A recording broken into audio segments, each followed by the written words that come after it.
Because as long as you're talking into that, it'll pick it up. Yeah. I'm gonna check on my phone to see if the thing's open, and then we can start. It's live, but it's not.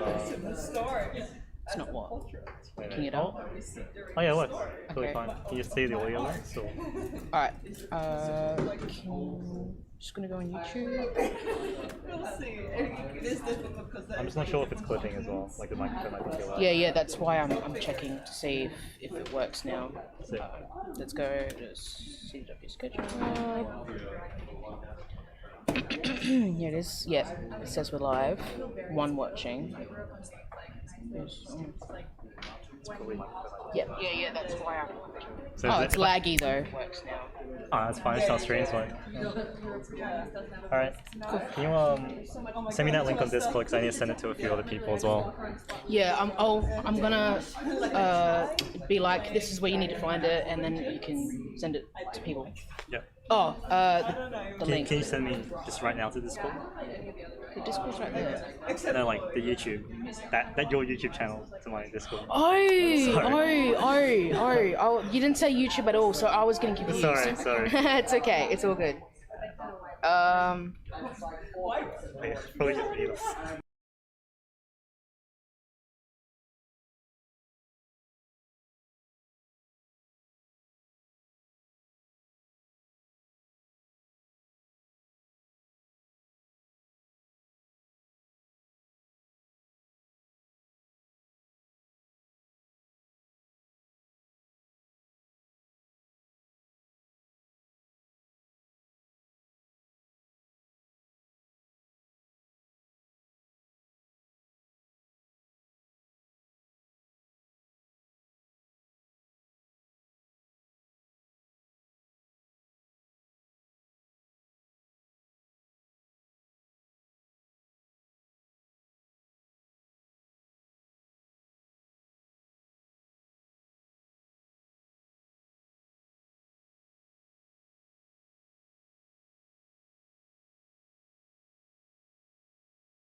Right now. Yeah. For now, it's okay.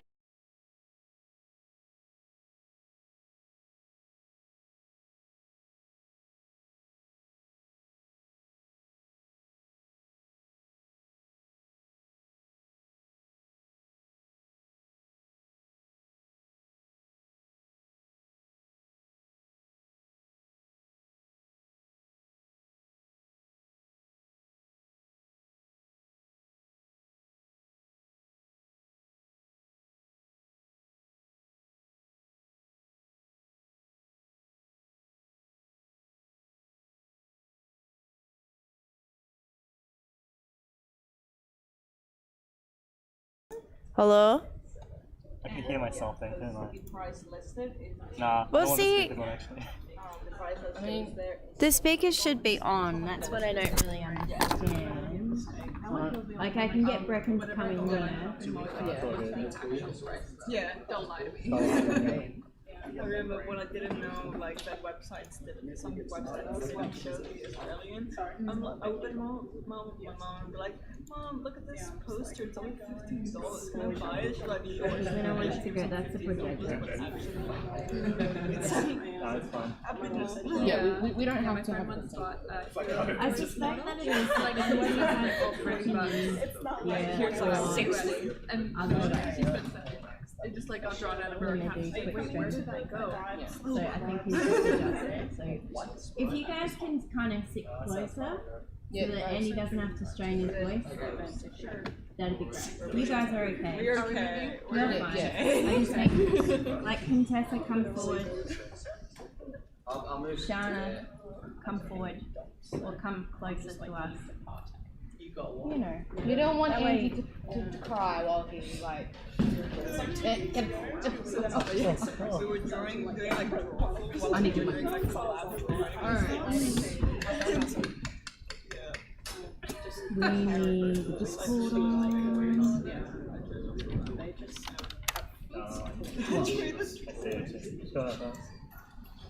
Where's my hand sanitizer? Rude. Do you have a pen? Yeah. Do not steal this after. Don't be like Dana. I've been informed. Yeah, I don't want to drive to your place at Sea Clear. I'm lucky that Dana didn't live that far.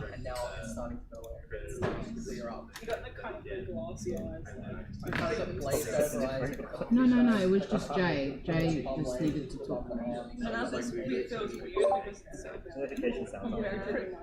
Yes.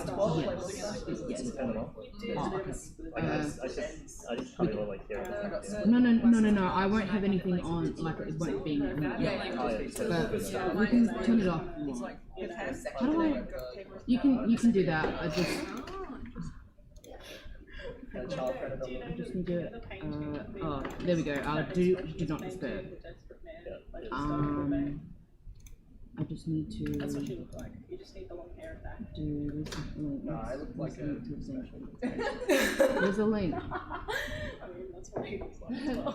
But he's sexy. That's what I'm saying. He's so sexy. That's the first one. That's what I don't know. This guy knows his dad. Who's Gustav Colbert? He's an expression. Yeah. So it's like, Or like it's all messy though. it's like Dutch expression. Right, I can just copy and paste what I said here. Is that him? I don't know. He looks like a game. I got another couple more. Can I? Is it this one? Can you got click on like that? Discord one? Yeah, alright. Alright. I'm just gonna get roped into this whole class. Oh, hello, kitten. Come to the private channel. Yeah, alright, so go into your account. I just go on the channel itself. The girls are like, yeah. My nightmare paralysis. Just give me a second. I've seen this. I've watched this trailer.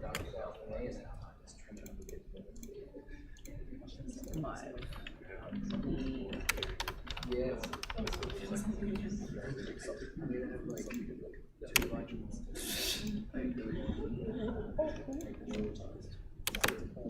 Oh yeah, I got to play Is it as starting now? No. Or is Cassie just making Just making I got noise. to play as my Oh, it's starting the stream off. Fixing the stream off. channel. Yes. The thing is, because one, it's me is not the already existing. She's connected to one of the already existing characters. I was gonna say, I was like, this doesn't look very cute.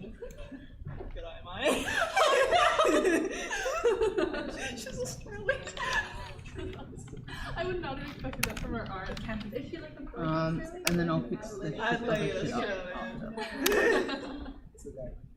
Yeah, she's not like, good eye, man, how are you? Should I put everyone? She's a half half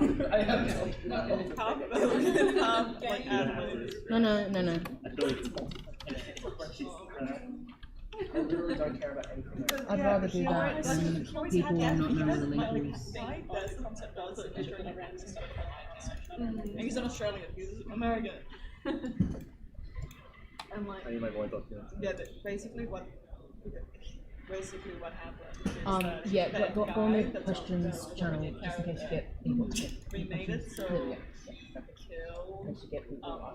husband. Like who is it? Yeah. Okay, ready? Yeah. And fine. then he also killed his Cute. brother. This is so cute. The thing about this is Just that wait until I say to go. he doesn't remember it. Ooh, He asked the gods in his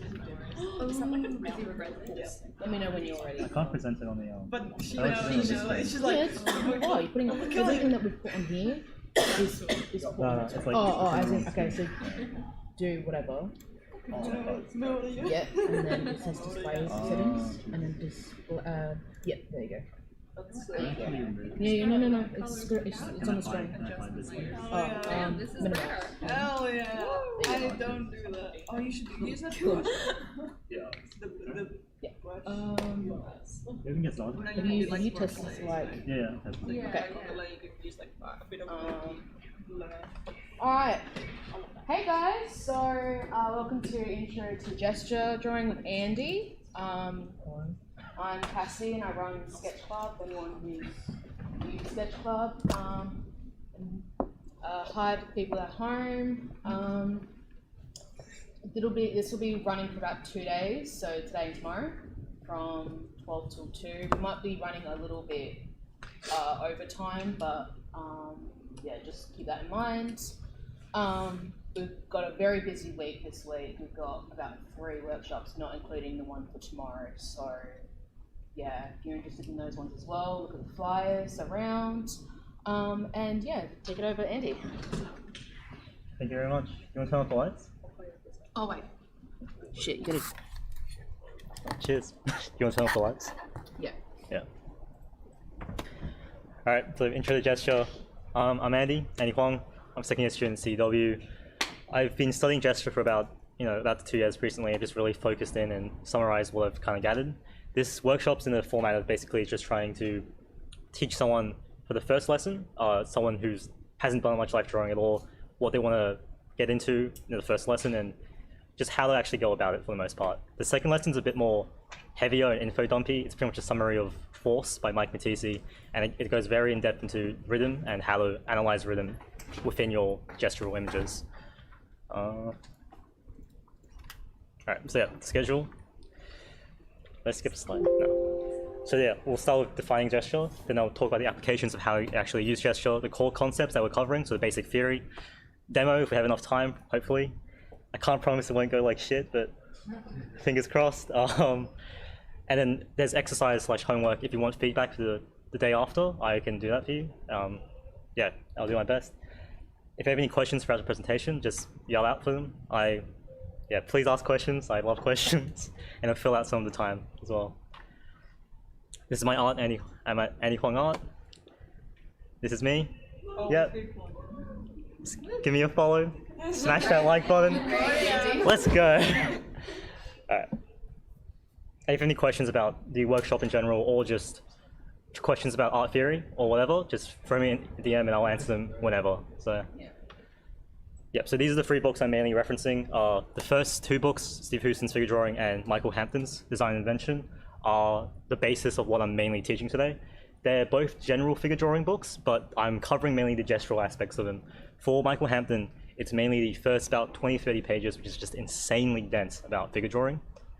And Steve Houston's book in general is just pretty heavy on gesture. His way of teaching is probably my favorite. There are definitely other books that cover the same things, but Steve Houston, I feel like, is the most broad, yet also concise. There's other methods as well, like Loomis and that figure drawing for concept artists book, which I think no one likes really, but those are kind of just dense and they're about different things. They're more about construction, and the gestural aspects aren't as heavy to me. So yeah, let's just start with defining gesture. Does anyone just shout out, what do you think when I say gesture in 1 sentence? So line of action, That's more than one sentence. Alright. Alright, anyone else? Fast, thank you. Great word, amazing words. No. So I'll define it pretty much purely as story of movement. So there are two components to that when I think of story of movement. I think that it is... Sorry, let's go on my notes. So the first part is that it's the aspect that people most think of traditionally. So like you said, line of action and the motion of gesture. People think of flow, whatever. That is very correct, but I think there's another aspect as well, and that's purely the storytelling. So when you have a relationship between objects, which I call rhythm, that's the aspect that I think is most people think of, the rhythm between each object. So for one example, if I was running to this class late, I was carrying a bag of Skittles, and I dropped, spilled them all over the ground. The Skittles on the floor would immediately tell a gesture. It would tell a story of how tall I was, how fast I was running, and how hard I fell. Because the instant you have more than 1 point, as soon as you have 1 point and a second point, you have a line between two points, essentially, right? And how you draw that line from point A to point B, that is your gesture. You can draw that line straight, and it's a very direct line, straight to the point. You can draw it curved, and it's a very indirect line. How you draw that gesture, it's like the intensity of the curve determines the intensity of the motion in a way. So you can also think of kind of like graphing. So like correlate, like I know I'm using a math analogy in art class, but if you have Perspective. yeah, I guess, yeah. If you have like a correlation essentially where you have plots on the graph, you just chuck, 500 data points, and a statistician will make a line, like a upwards trend, a downwards trend, and they'll show a gesture in it. That is like, what I'm trying to say is that it's very intuitive. You can immediately see gesture, and it's very human. It's not something that's like, it's very consistent. When people think of gesture, they have a sense that's like intuitive, and it's like up to each person's individuality and how they interpret stuff. It's kind of fairly concrete, and in kind of the way that like traditional kind of cultural indigenous folk art has these patterns, which are just like amazing leading lines of action, these ridiculous fractal patterns. There's a mathematical explanation for it, which I don't fucking know, but it is inherently appealing. It has a sense of appeal. So gesture is a thing that's very consistent. I think if you ask 9 out of 10 people, they would consistently say that the flow of one line feels better than the flow of another. We can't really explain why, but it's very consistent, is what we found. And gesture is in everything, so I'll just skip to the next slide, I don't know. From nature to shoes to mechanical design to the buildings and architecture, it's in literally everything. It links very closely to, okay. It links very closely to composition as well. If you're not applying it to the figure, it's about how, because they cover the same thing essentially, it's about how you lead the eye from one point to another. For the sense of figure drawing, it's about leading the eye purely through the figure from point A to point B, usually from the head across the torso into the legs. But for composition and mountains, you're leading to a focal point. And they cover essentially the same ground. So yeah, gestures everywhere. So, just a broad overview before I get into like the heavy theory. When I say gesture and I talk about gesture drawing in general, what you're looking for is the broad overall rhythms. You're not looking for specifics. Details come much, much later. Gesture is just one step in a larger process. Do not worry, do not ever draw a contour in gesture because it's not the point. You're missing the actual subtlety of the flow between the wider rhythms of the body, essentially. So if you think purely about the feeling of the pose and the emotion you're trying to communicate, like I said, gesture is the story of movement. You need to think about the emotion you're trying to convey first, and then how to connect your forms to convey that emotion.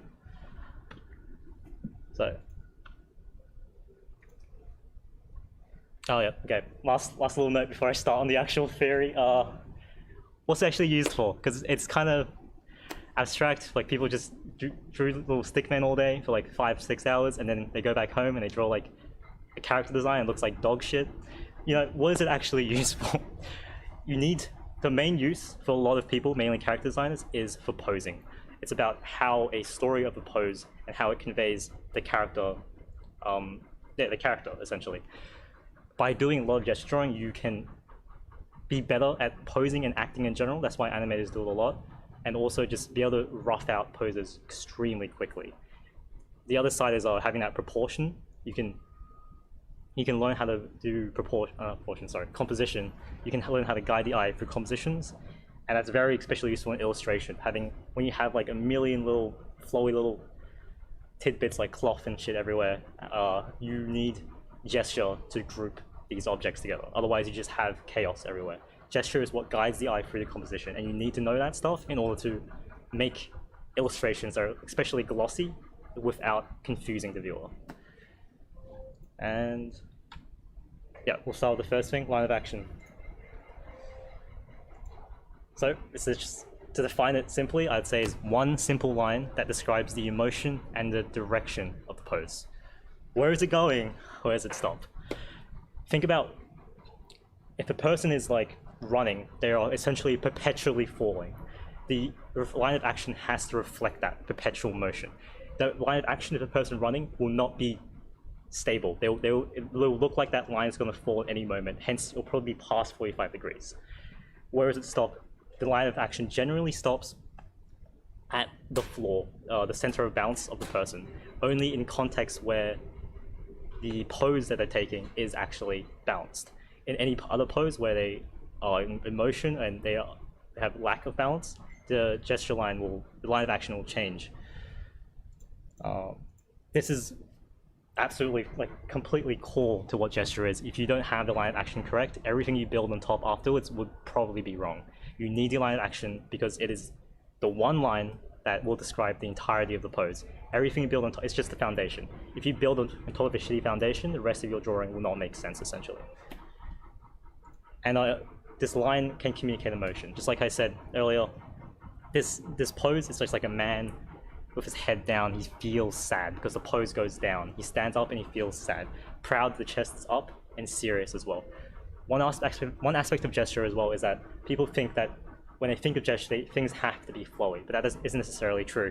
In fact, you can the lack of gesture, the lack of a strong flow, can be intimidating instead. It's all about context. Having contrast of more flowy, bubbly shapes, and while opposed to a man who's not very flowy, very straight, very rigid, can actually be a very useful tool in showing contrast.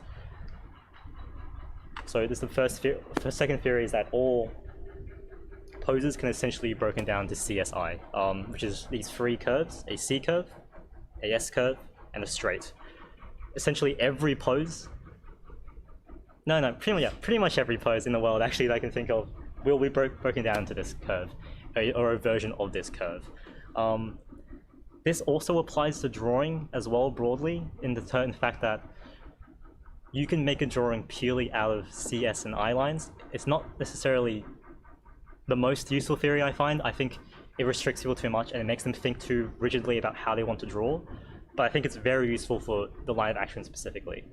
But in general, you can just finish an entire drawing with CS and I lines. Drawing itself is not very complicated. It's just a series of straights and curves, if you really break it down, representing form.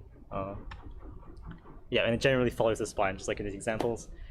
That's just a matter of biomechanics of how the line of action works. The spine controls the torso, and that essentially determines where, because every object, every limb, every head, whatever, comes off the torso. So that's why the line of action will essentially always follow the spine for 90% of the poses.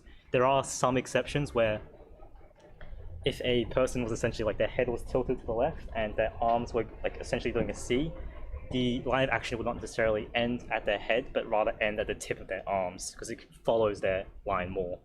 Those are the only exceptions, and more poses where they're less aerial. They're more aerial, I mean, and not balanced. Yeah, and exaggerate. Communicate the emotion clearly. It's very, very important to communicate what you want rather than what's accurate when you first start out. It's very easy to under-exaggerate your motion. And if you under-exaggerate, in the context of life drawing, you have 1 minute. If you under-explain your pose, you lose that information forever. It's gone. But if you over-explain your pose, you can work back still. You will always have the feeling of the pose if you over-exaggerate and go too far, rather than losing it completely if you ever go under-exaggerate. And when you look at these poses, you need to understand what they're actually trying to communicate, like what what do you actually like about the pose? Don't just think purely like, oh, don't idly draw and just feel the lines out. Think about what's actually important in the pose. If you like the curve, like the pinch and the pull, emphasize that pinch and the pull and push it further if you can. See how long it goes before it breaks. If you like the intimidation of this, like the second guy standing up in a straight line, maybe push to more of a diagonal, so and maybe push his head so it looks up and he's looking down at you. Find what attracts you to this pose and learn how to instill it into your drawings. This is just an example of exaggerating further. So I'm just pushing the curve. I just appreciate like the curve of the spine, how he balances his weight on the right side of the chair. So I just pushed it slightly further. It's if you actually measure the lines of action that I've, from the original figure to my figure, mine are way more curved and way like I've almost broken parts of its ribs, but it works anyway. It feels fine still, and it communicates the idea of the pose. And if I had this drawing compared to a drawing with me under exaggerating it, I would have this one will be just convey what I'm trying to get at better at the end of the day. So once you've built your line of action, you can now do secondary rhythms. This is a quick way of essentially like about 30-second poses of just quickly understanding what the pose is about. It's essentially a slightly improved version of a stick figure. Secondary actions or secondary rhythms are only really important if the secondary rhythm acts contradictory to the original rhythm. So in this case, most of these rhythms are 45 degrees or completely parallel to, or perpendicular, sorry, to the original rhythm. So it's important to emphasize that those rhythms still exist. It's not necessarily every single arm, every single limb. It's just more so which rhythms are going where.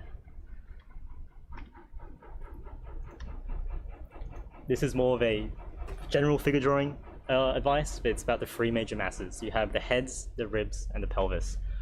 Michael Hampton's methods are on the bottom right, and he explains or he shows 3 different ways of essentially blocking in these masses, from really, really simple or cylindrical objects to cubes to a more construction-heavy block-in. For the sake of figure drawing, for gesture essentially, you don't have to worry too much about them. You just have to be aware that they are rigid objects, and for 90% of the poses, you are essentially balancing these 3 major masses in conjunction with each other. And as long as you get these 3 major masses right, you'll have the rest of the pose flow off it. Your pose can, even if you made the arms too long, made the legs too long, it won't actually matter that much if your 3 major masses are in proportion for the most part, or if their connections to each other are correct. Because if their arms and legs can just vary so much genetically, and also it can be seen as like stylization in a way.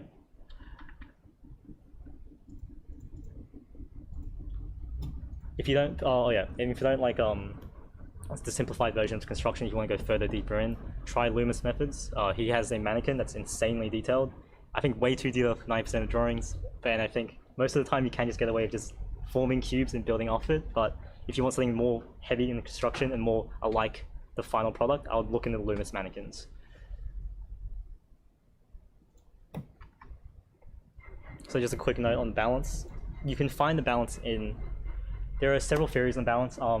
One is a plume line from the pit of the neck, which animators used to use, which is just like a straight line from the pit of the neck, but these days it's been proven wrong essentially. I don't know why they used it in the first place. Most people actually say it's close to the center of mass. So for males, that would be around the bottom of the sternum is where the center of gravity is. And if you drop a straight line from the center of gravity, from the sternum to the floor, if it lands between their heels for the most part, there's a very good chance it's balanced. This guy, the center of gravity is slightly past his heels, and you can tell that he's supporting his weight with his fingers actually, just that tiny push onto the tip of his toes, because he's actually out of balance. Unless he had a really, really strong core and he could lift himself up instead. For females, the center of gravity is actually a bit lower in the body. It's closer to the top of the pelvis, or sometimes near the center of the pelvis. So that's why this lady, even though if you measured the center of gravity from her sternum, she'd be out of balance, but if you measured it from near her bottom of the pelvis, it'd actually be in balance. This is just a hierarchy of masses. In the context of life drawing, when you have only about a minute or 30 seconds or 2 minutes to actually finish the pose, the hierarchy of masses is the idea of what is the most important in the pose and what communicates the pose most effectively. In this case, it's the torso, because it essentially acts as a foundation for everything that comes forward, and the rest of these are essentially rhythms that aren't necessarily important, especially the hands and the feet. It's fairly simple. For longer poses though, you can start wherever you want. This is just a general guideline. A lot of more traditional artists like Vilpu, Houston even, maybe Glen Keane, no, Glen Keane doesn't actually, but more traditional artists, they generally start at the head, and that's usually because they measure all the measurements based off the head. Because measurements such as 6 heads, 7 heads, 8 heads, it requires the head being the original proportion. You cannot actually do the exact same thing with the torso, but it's just a bit more complicated because torsos generally vary a bit more because of certain amounts of fat and flesh, and even the length of the ribs can vary a lot. So another important thing is the main idea in finding the angle of the hips and the shoulders is to get the correct distance of pinch and pull. Once you have the angles of hips and shoulders, you can essentially figure out which side is pinching on the body and which side is pulling.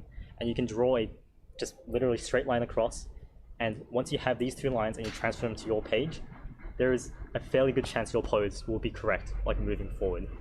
With the angle of the hips and shoulders, you can actually, if you imagine them as two sticks and like 2 pieces of string attached to the edges of them, and then twisting them in and twisting them out, you can essentially exaggerate the angle of hips and the shoulders.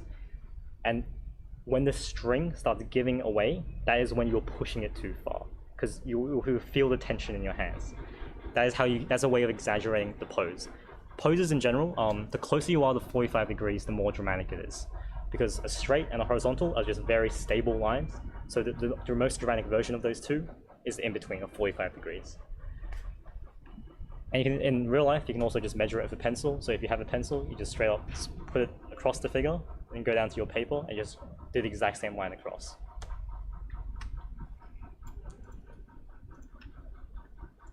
Yep, so this is basically just getting the straight against the curve. Straight against curve is a fairly complicated thing in drawing, actually. It's more of a general drawing theory. In general, straights are used for bone because it represents hard edges and hard surfaces. This is more of a Bridgman idea, but it's when you have a series, there's essentially the 3 major masses are masses of bone, and the edges of those masses will always be straights for the most part, or at least one side of them will be straight, assuming they don't have fat around them that covers the bone. And the trunk, the stomach of between the top ribs and the bottom of the pelvis, that is where all the pinch and the pull will be. This applies to everything throughout the body. So when you have your arms, your legs, think about where the bone is, and that'll indicate the straights, and you can use those straights to guide the eye, and the fat in between will be where the pinches are for the most part. Once you... So there's also an aspect of straight versus curve, pinch and pull. It also applies to simple versus complex. When you have a long pull, because you're essentially pulling the skin across, the forms on that side and the lines on that side will be very, very simple. And your read will naturally, the less detail you have on a side of a line, essentially the faster you'll read. So if you have a line that's super wiggly, super complicated, your eye will naturally slow down as you go across it. When you have a line that's straight, there's no information, no bumps, nothing to think about. So your eye just goes straight down it. So when you want your eye to move fast, for example, a punch, use it straight along the curve, along the axis that you want the force of the punch to go towards, and use a curve to support it with a counteracting force. This applies, once again, to the entire body. Like even your fingers are like a insane microcosm of just bones and straights. That's mainly because of how subcutaneous the fingers are, the phalanges, and how everything is just flesh pads underneath. This is not a strict guideline, like straight and curve aren't strictly straight. The straights can actually be curved. It's more just that the straights are straighter than the curve, essentially. This is a biomechanical thing as well, and so think of it as the reason straights and curves exist throughout the body as well is because the way our muscles contract and extend. When you have a arm lifting, your muscles are contracting on one side and extending on the other, and that naturally creates that straight versus pinch versus pull, straight versus curve. And you can, when you look at the pose and you can't figure out which side of the figure, so the bottom of the arm or the top of the arm, to make a straight or a curve, just act it out. You have the body on you. You can just feel the tension. Wherever you feel the tension is generally where you feel the curve, because you feel your muscles pulling back. These straights and curves aren't actually they will act as a guideline for your whole drawing, but they might not actually appear in your final. It's just that when you add your contour and your detail on top, on the straight where you put the original straight, you might have more bumps at the end, but those bumps will still lead to a straighter line than the opposite side, which will be curvier. It's super important in terms of, if you want the eye to read across the figure and glide elegantly, you need to have a simple side. If you have both sides complex, there'll be too much clashing, and people won't understand where the eye will start and where the eye will go. And yeah, and tomorrow we'll cover a more just fairly precise method to actually understand straights with curves. It's detailed in Force and it's also covered by Ethan Becker in his Lemon Slices video. It's essentially a method of an alternative method, other than like intuition, I guess, of understanding where is straight and where is curve. And the last theory I want to cover is asymmetrical rhythms. Essentially, it's basically the entire figure is a balance of counterbalance and balance. You have the three major masses and every other limb having weight on each side. And if you draw a center line through it, you'll see that each major mass and each limb will provide weight to one side, so the whole figure remains stable. Even your natural neutral position, you have a counterbalance. From the back of the ribs to the front of the torso, leading down to the back of the arse and the front of the legs. Everything counterbalances naturally. Even a small shift in motion will completely change this counterbalance, such as when this lady moves her points her hand up and moves her ribs up, her head has to move back ever so slightly to counterbalance it, and her pelvis has to move out fairly far out to counterbalance it as well. Every single motion you do in your body will change the counterbalance of your body. So but it will always fall along a straight line on the line of action. For figures like this as well. The reason these counterbalances exist for the sake of figure drawing in terms of gesture is so you can guide the eye. If you have symmetrical curves going down the body, your eye will not understand where to go on the left or the right. It will simply just bounce in between those two curves. You need asymmetry to lead from one side to the other. The best analogy I can think of is thinking of a river and how it flows downstream. If the stream was perfectly symmetrical, no water would go anywhere, and your eye wouldn't go anywhere either. It has to have some sort of wave going down. And yeah, I'll also go into a fairly more detailed method of how to lead the eye through the figure tomorrow as well. It's a kind of it's essentially called pinballing, or the racetrack of rhythm, and so idea of how to draw certain parts of the figure to lead to other parts of the figure and drive it back into the focal point. So that's kind of the last of the figure drawing theory for today. This is kind of a mini rant about drawing how you want to with gesture in general. In terms of gesture, everything I've given you so far is just a guideline. None of these are strict, none of these are methods, none of these are what you're supposed to do in terms of always do this every single time. Very, very accomplished artists, T.B. Choi, Rodin in the middle, and Marco Bucci on the right, they draw gesture completely differently. It all depends on your intent in gesture drawing. If you want to do character design, for example, you are gesture drawing for the sake of posing. You are not gesture drawing for the sake of creating animation, for example. Or if you're storyboarding, you're trying to communicate the character's poses as quickly and as clearly as possible. You are not drawing for the sake of character design or gesture, so you need to remain clean. Bucci, for example, is a painter, and he gesture draws like a dumbass. I've never seen anyone gesture draw like this in my life. It's just ugly lines everywhere. But he knows how to paint, and he knows what he wants at the end, so it does not matter. If you want to gesture draw literal stick figures, it's fine, as long as it communicates what you need. It's the exact same with form, and any other fundamental. As long as it communicates what you need and you get your point across for your sake of drawing, then it will work in the end process. Rodin's figure drawings in the middle. Does anyone know Rodin? Auguste Rodin? He's the sculptor that made the Thinker. and a bunch of other sculptors like in the 1800s. Those are his gesture drawings in the middle. And it's like, you can see how even as a sculptor, his gesture drawing is like ridiculously good, but also way, way more abstract than you think it would be for a sculpture. It's a lot of it seems like he's almost figuring out the folds and the form rather than the actual like strict forms, like he's almost going to carve into it as a sculptor. It's kind of interesting. Yeah, so it's a tool for analysis, basically. Whenever you...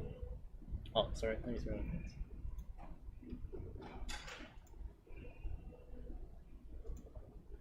Yeah, so whenever you go through a drawing and you feel like you're essentially struggling, sorry, give me one sec. Oh yeah, so you have a drawing and you've established the forms of a character, let's say, and the character feels solid, it feels alive, you feel like you've pushed it as far as you can, but there still feels like a lack of life in it. It's usually because you have a lack of story, and henceforth you have a lack of gesture.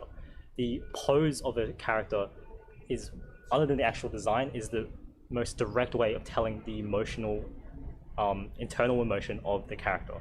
It's, if you have a pose that counteracts with their design, you've essentially wasted an entire aspect of design, because people, it's like an actor playing someone you never think they would play, essentially. You have them dressed up, but they don't seem like they're acting the actual role. So having an important pose that communicates what your what the character actually is one of the aspects of gesture when applying the character design. Another aspect is like if you feel like you're making an illustration and there's no cohesiveness, so you have all these elements and they're all starting to clash. It's usually because you have probably a bad composition and you're making too many rhythms in the drawing that are counteracting each other essentially. And in order to fix that, you would have to fix it with gesture to group the rhythms so they no longer flow off the page and group back into your focal points. So I would just diagnose whenever you have a lack of general cohesiveness in any of your pieces, it's probably an issue of gesture, because that's what gesture does best. It binds things together, it connects objects. And if you have any sort of lack of cohesion in anything, it's probably because of a lack of gesture. And these are just artists that I just think have some amazingly different approaches to gesture. Ryan Woodward is the top left one, and Frank Frazetta in the second. They have amazing exaggerations with gesture, and while being extremely solid in their form and shading. Frazetta has these extremely hyper-masculine, over-sexualized forms, and but he still communicates, and he has this extreme amount of detail, especially in the anatomy. His gesture is extremely clear, like because his major straights and curves you can still feel them, even with all those bumps on those like the arms and the biceps of the zombie guy essentially in the foreground. You can still feel that the top feels like a curve and the bottom feels like a straight, and it's because you have these underlying principles which build up from the original pose. And Grace Lil's on the right and Glenn Keane's on the bottom right. They have a very stylized approach and a very simple approach. They essentially have this way of combining their anatomy with their gesture, and they use these very simple tapering shapes to taper to where they want the eye to lead. And I would highly recommend studying Grace Lil's stuff if you're interested in animation or storyboarding at all. It's just ridiculous, the work she's made. This is just a general step-by-step guide to gesture, like more or less a checklist of going through it. First of all, understand what you're trying to convey, the actual emotion of the pose. This is the most important bit. If you fuck up this bit, the rest of your pose will essentially just be drawing for the sake of drawing. You're not really communicating anything at all. Find your line of action. Make it simple, make it clear. Try to keep the whole drawing simple and clear as well. This is more of a stylized thing, like I said. If you're like Bucci or whatever, and you're drawing gesture purely for the sake of communicating the pose to get to the painting as fast as possible, then it's fine. You can stay messier and loose and whatever. But for 9% of people, being clear and simple is a good habit, especially in getting better line control and more clear forms. Figure out the secondary rhythms. So if you have a person holding a sword, swinging it, as opposed to the main line of action, figure out that rhythm as well, because that's a very important key in communicating that gesture. And you also have to balance that aspect of that sword with the primary gesture as well. Get the angles of the hips and shoulders, find the pinches in the pull from the angles in the hips and shoulders, use the straights for those curves to the rest of the body, and then fail to keep things simple and start from step 1. Most likely you will fuck up the first drawing of the pose, and you'll probably have to keep redrawing it until you understand the pose fully. Like, people have this illusion in a way of that once you draw one reference once, you're done with it forever. It's like people just keep looking for new and new and new life drawing reference, but that's not really the point. You can draw one pose for like 5, 10, 20 times and still find something new each time, because you are not good at, you're not the best drawer in the world. You will always find one aspect of your gesture that is lacking, essentially. And you just keep redesigning and optimizing your lines until they feel the right flow of the pose that you can finally communicate. And then once you're satisfied with your drawing, use this roadmap you've created to build on top. So start doing a form pass, start doing line art, start doing whatever. Just build on top of the roadmap you've had, but remember the straights and the curves you've set up in each limb, each torso, and so on. And you can always remove and add steps depending on what you're using this gesture for. So if you're storyboarding, you can skip 90% of this and just go straight to the emotion, the pinch and the pull, and just go for it. But if you have a longer process, like you are doing character design, it's more likely you'll go through the entire thing. And this is just an example of me trying to go through the process, basically. The first few, like 30 seconds or 20 seconds even, and then the second drawing is about a minute or so, and the last two about 5 or so minutes. So the first drawing, I'm just, once again, communicating the straight, simple line of action, get the angles of the hips and the shoulders, get the major secondary rhythms, so the arms kind of pushing out and the legs bouncing her in. The second pass, I usually only do the second pass because I've done the first pass so many times, I've kind of instilled it into my second pass in a way. But it's a very Michael Hampton way of drawing where you have your core torso figured out, but you keep your limbs fairly loose because, once again, like in the hierarchy, the limbs aren't actually that important in terms of communicating the final gesture. The third pass is just more or less a solo pass. I'm adding the straights and the curves. I'm trying to figure out the form slightly more, and I'm communicating the main gestures. And the last pass, I'm exaggerating and pushing what I feel like the pose is trying to convey. So for me, the pose is very like snobby, very exaggerated, very like, I'm better than you.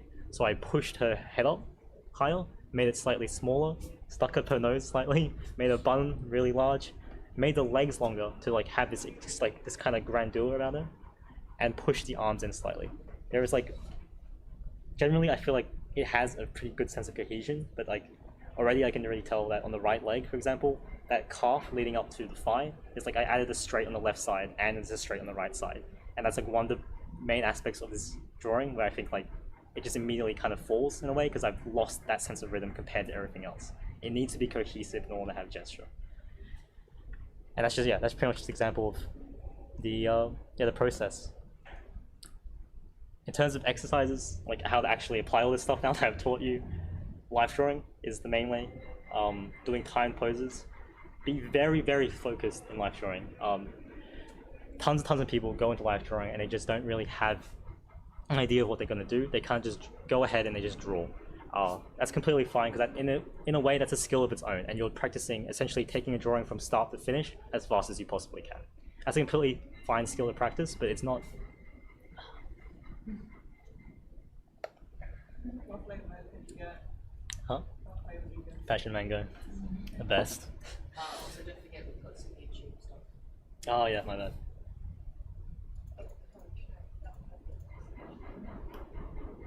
Oh my god, that's a lot more comments than I thought. I'll read them in a bit. So. It's mainly just one person. I see. Get on you. Get on you. Yeah, read them whenever. Yeah. Finish what you need to say. So when we always have a focus in life drawing. So people who go in, they can't just draw whatever they want. They see the figure, they just draw the figure. That is useful exercise on its own, but you're not really thinking about what parts of the figure are actually appealing to you. When you draw the figure, like for a lot of people, there are certain bits that are actually like insanely attractive, I guess might be the word, but it's like the forearm, the curvature of the forearms, the mass of it, like leading down, the insertion, like that is what appeals to you. And if that's appealing to you, draw that specifically. It's the exact same gesture, exact same form. It's okay to make shit drawings. Most of your drawings, especially when you start gesture, will be absolute dog shit. They will not look good at all. They will literally be scribbling stickmen in the corner. It's completely fine. Don't fall for the ego trap of like everyone else around you doing their 5-minute drawings. like slowly rendering out as well in the last 2 minutes and being like, yes, I'm happy with that drawing. No, you're gonna draw stick figures like 20 times over in those 5 minutes, and you're gonna make them look like the best stick figures in the world. That's like the point of gesture. You're trying to understand the rhythm. It's okay to make shit drawings. Just like it's okay if you're doing form, at the end of those 5 minutes, you might have 3 cubes, but they might be the best looking cubes in the world. Always have a focus in life drawing. That's the main like point of this, I'm trying to say. And yet, it's okay to draw, once again, it's okay to draw the same figure several times in a row. If you have 5 minutes and you communicate a gesture, you know, like in 1 minute, try again, try be more optimal, try make a line, try combine 2 forms together, like try your experiment. Just, it's okay to draw the same figure because you can always find something new, essentially. Even like sub-rhythms, like the gesture of the hand is almost like a miniature body in itself. It's very, very complicated. There is always more and more to figure out and optimize in gesture when it comes to drawing a figure. Doing time poses is super important. Keep it short so you don't overcomplicate, and especially super important in terms of not focusing too much on the contour. You want to avoid drawing purely from contour as much as possible. Contour is very important in adding the details later on, but for gesture, you're trying to build a roadmap to flow the contour on top of. It essentially allows you to have freedom of design in your lines. If you draw purely off the contour when you draw in general, you'll always be like a slave, essentially, to the reference. You need to learn gesture and build off the road, add the contour on top of your roadmap to be able to have the freedom to draw different poses from different angles and whatnot as well. And another thing is try doing limited line drawing, so limit the lines you make. Keep it extremely, extremely simple. Like so one line is a C or an I. None of those like Picasso style, like you just draw the entire pose of one line, but you just make it do a million curves and you loop it again. That's not one line. One line is one C or one I, nothing else. Limit the amount of lines you have in a drawing, and that will train you to be super decisive about it. And also like make sure you communicate the flow of that figure, that rhythm, that limb, as clearly as possible. And lastly, you also try permanent media like ink or pen or whatever, just to practice your decisiveness, so you can communicate your gesture more clearly, essentially. So I'll just go into my demo. What's the time? Yeah, okay, probably just take a short break. If you have any questions so far, or yeah. Okay, so you're drawing gesture with lines, right? Yeah. You try and design it in a 2-dimensional mindset because it's either going from left to right, top to bottom. Yeah. Does that hinder the 3-dimensionality of your figure? Yes. Yeah. In the context of you're trying to essentially communicate 3-dimensionality in 2D lines. It does not matter though, because in the context of gesture is purely depends on how you draw, but for the most part, like 90% of people, gesture is purely the first phase. You will add that form in later. So when you have that line of action, you are literally translating a 3-dimensional form to a completely like 1-dimensional, almost 2D flat line, right? It's super flat, but you're thinking about the form afterwards as you go on. You're purely trying to find rhythms and how it goes around the page. Even the framing of the page is part of the gesture in itself, which is kind of a weird thing to think about, because like I said, it ties in completely with composition.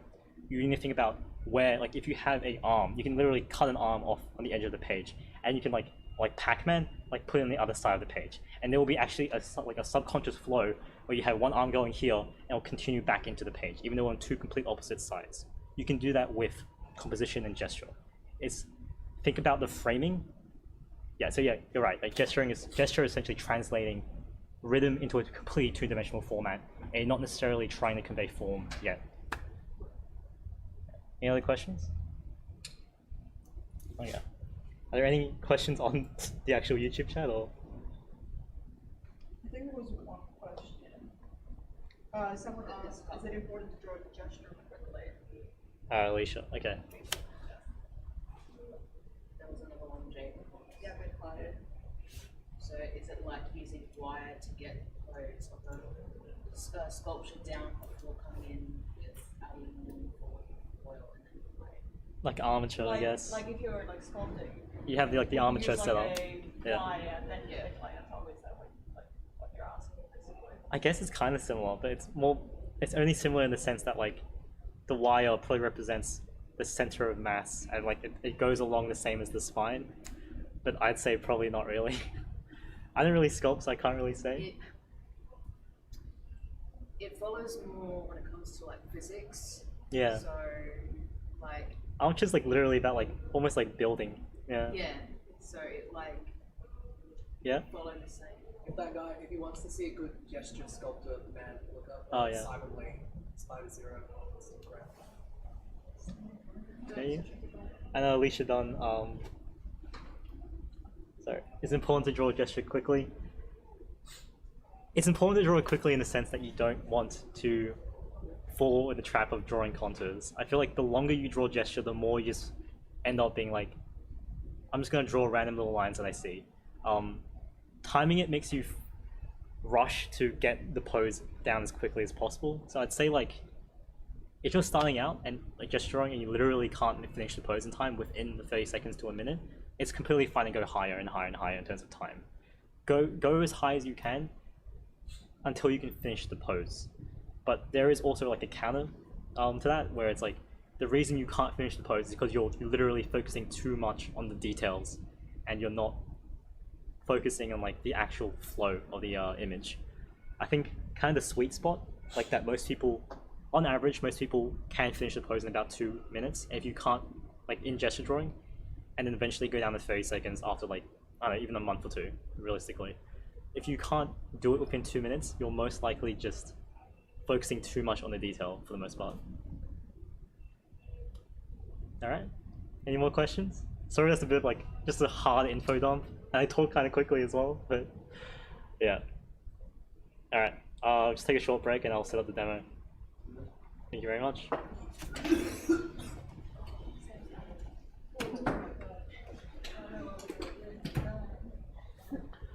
we should make it faster.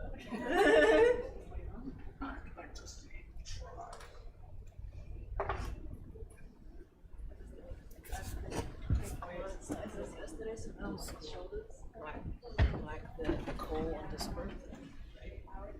Like yeah. So yeah, go. Yeah, session time. Go on that. Session what? Session time. The voice channel. Voice channel. No. It's right. Or it's right under. It's right under questions. Go down. Yeah, there you go. And then just share your screen. That's all. Just for people who want to tune in. There you go.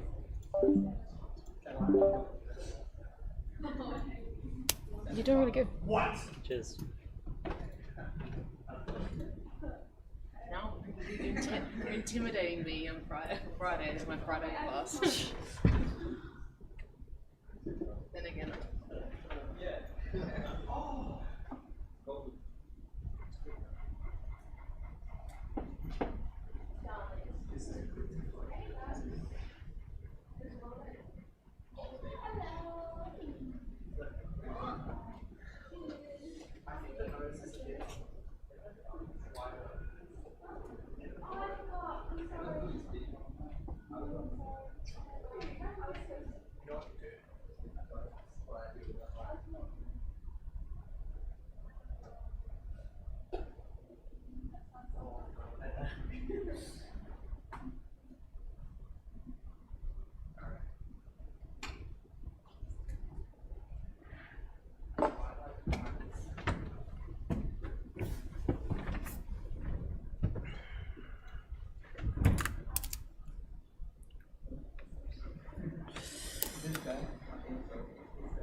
Wait, what you want me to do? Why? Just like because if you're doing that, well, that's the nostril. It's on the other side, like the neck.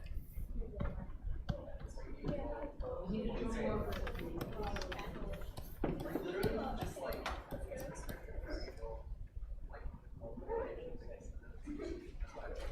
What's it like using the big old tablet? Scary. It's too big. It is It's actually pretty too big. bloody big.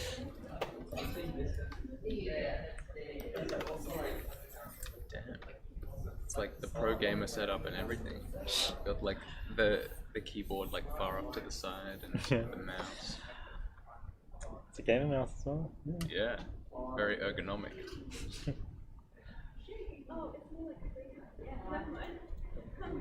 Andy, how long we got left? Like 5 minutes, I don't know. Oh, on the break? Yeah. It's till 1. It's like 8 more minutes. Okay. I just Go for it. I need to buy the digital workshop, the indoor days. Even though I'm going to be there in person, but I'm really going to buy it. Alright. Yeah. Anyway, I'll be right back. Alright, see.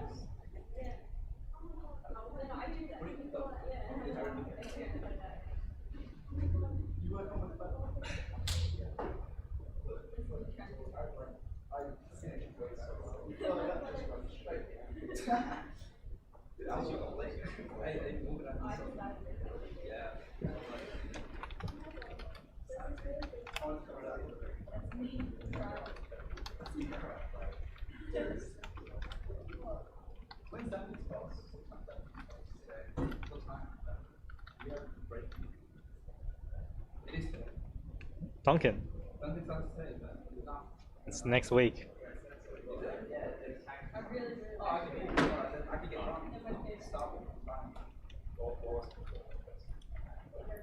And you wake up like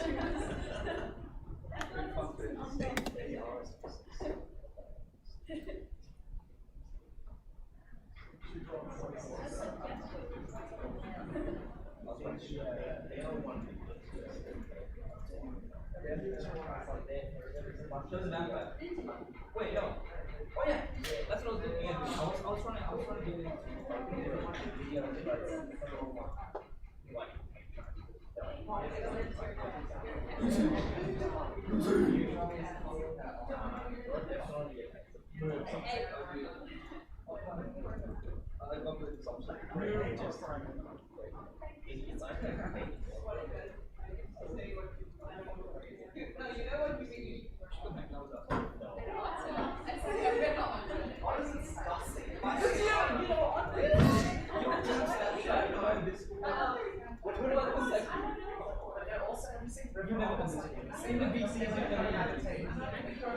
Yeah. Okay, now I know. Now I know. Next time I go somewhere, I'm invited to yeah, exactly. What do you like doing though? Yeah. Oh, okay.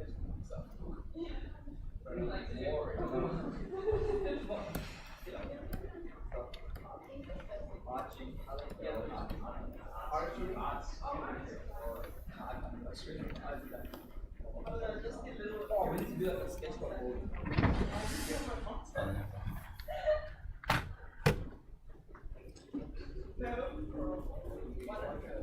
Turn your notification on. Now they're missing out.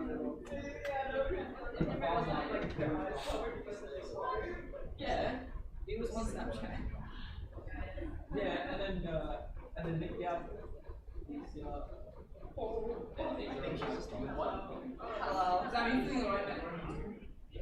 Is that how you feeling right now? Baby.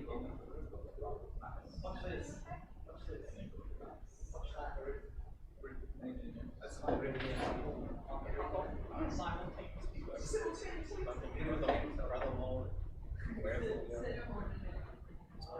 do the L. Do the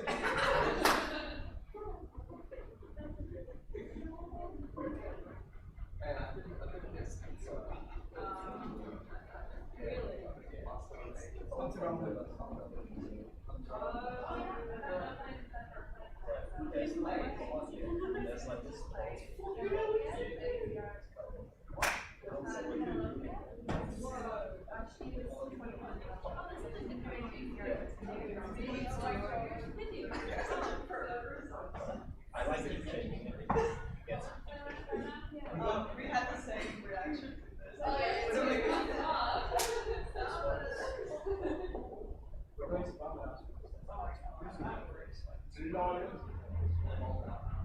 I literally have work for 2 days. I can do tomorrow.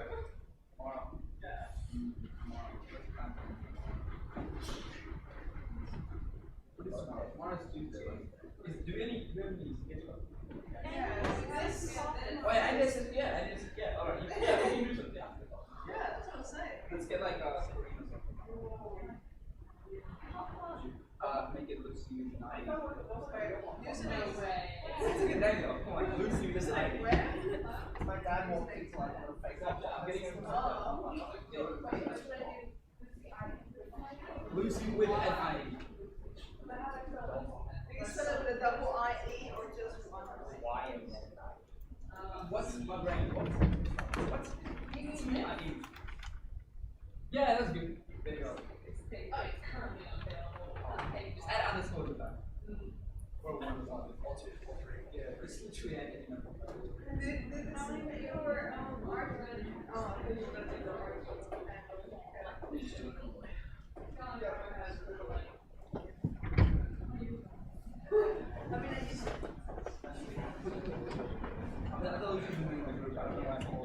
Oh yeah.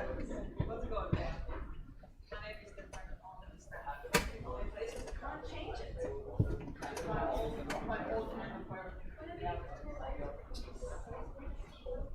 Look, everyone knows the kind of shit. Turn your notifications off. Turn your notifications It's gross. It's always good. Yeah, that's why. It's gross. Just. No, I'm not going to. You guys Well, then you can miss out on the karaoke. That's how I'll invite you. I got you can send me a friend request. Okay. What's your name? I don't know my name. I'll So, where do you come from? What? It's just like, it's hard. Snapchat is like, I've had Snapchat. yeah, same.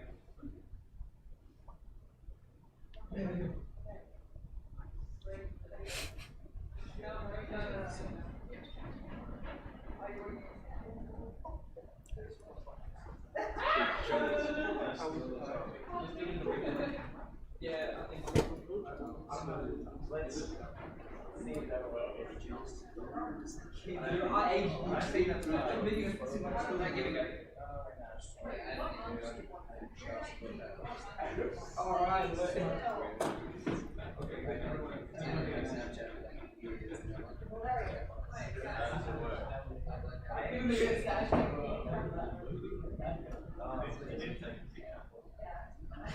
oh, bro. Yeah, there we go.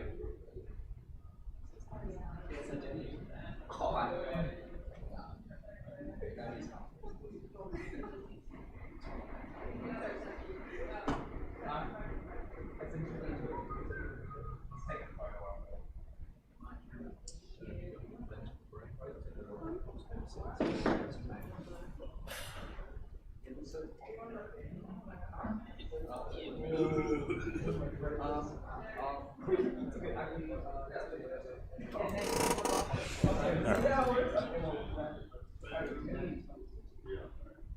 There's a thing happening this Friday. Wait, yeah, What is that one? I'm not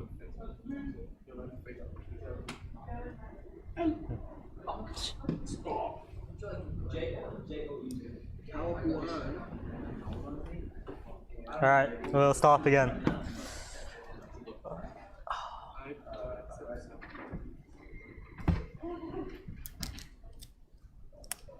Where's Cassie? Sandra. Hmm? I don't know. Alright, fuck it. We'll start off again. Yeah. Oh. Okay, so I'll just be doing my demo now. Yeah. Feel free to draw along if you want. I'll just be doing it in separate passes. I'll start with a simpler pass, then I'll just build on top like how I showed in the demonstrations. Yeah. Feel free to draw along. I'll do a first pass I'll do like for the finish. I think it'll be like 5-ish minutes probably. I'll do mostly kind of realistic-ish, focusing mainly on gesture, and then afterwards I'll try to do one that's more exaggerated, pushing pose in the story and whatnot. Hopefully this goes well. Yeah, so start off, line the hips, line the shoulders, and then the hips. Find the pull. Pinch. Sub-rhythms. So there's a rhythm here from the top of the elbow leading down to all the way to the bottom of the leg. The back of this thigh, I think, is... This is a straight or this a curve? I feel like this is a straight and I can make this a curve and this into a straight to counteract that as well. This would also make a tapered shape. This rhythm is from here, from the edge of this rib, crossing down into the leg. Back of it hits the floor. And the general line of action is kind of like a soft S. Yeah, so I'll just do like the first quick pass, I guess.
Yeah.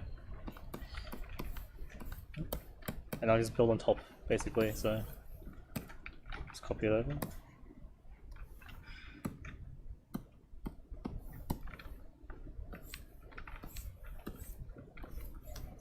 In general, if it was like doing it more traditionally, I'd probably start with fairly, like really light drawing. Like, the opacity on this is kind of a bit weird. Just build on top. From here, have this main pinch and pull action going. So this side's a curve. This side's a straight, I think. Leads to another curve. The overlap of the bottom, it feels like the bottom of the trunk overlaps the top of the trunk, so I'll show that overlap as well.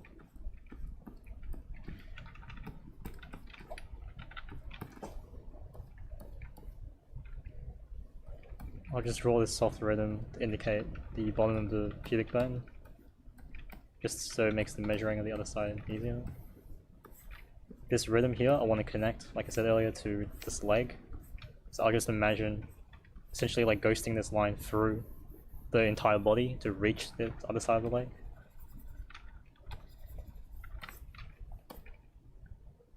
The back of the thigh, probably curve into the buttocks, straight to show the weight going into the knee. A slight indication of the knee here, just so I just do a little straight. A curve to counteract that straight. And another curve to the back of the calf. Whoop.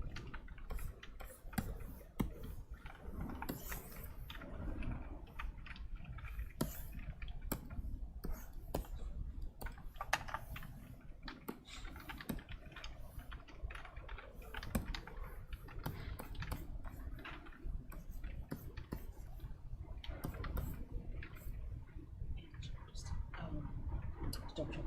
You don't want to speak it? It's all good. Okay. All right. Just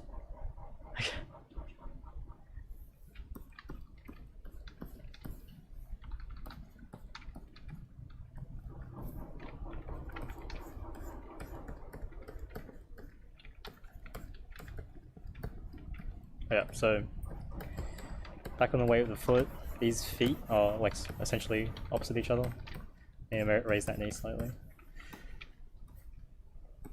I feel like I can simplify this entire curve of the right side of this leg into one curve, I feel like. I can also connect a rhythm from this side of the pubic bone into this leg, actually. I just indicate the knee slightly.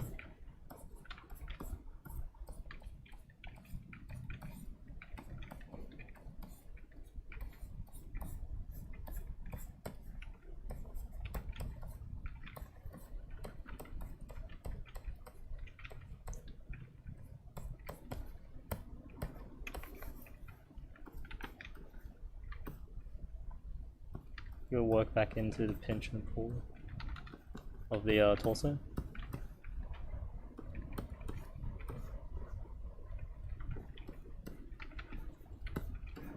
There's a pull on the right, like the left side of the bicep, tricep I mean, and an indication of like a bone, so I'll use the bone on tip of the elbow. The right side is more of a straight, so I'll enforce that as a straight. The toe of the hand going down feels like a straight. Sorry, just mumbling. The top of the hand is the top of the forearm is a straight, and the bottom is a curve. I feel like because the muscles of the forearm are essentially contracting and pulling that arm back up, and the hand's just put indication for the hand.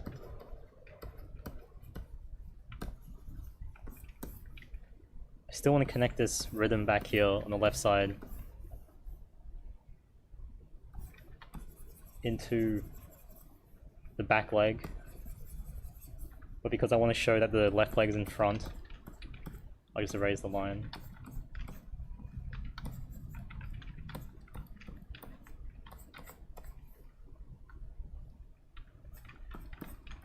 I wonder if I can just turn this right into like a single curve, maybe?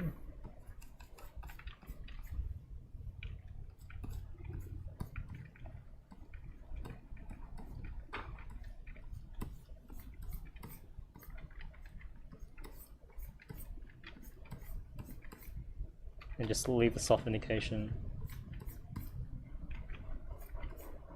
of the knee.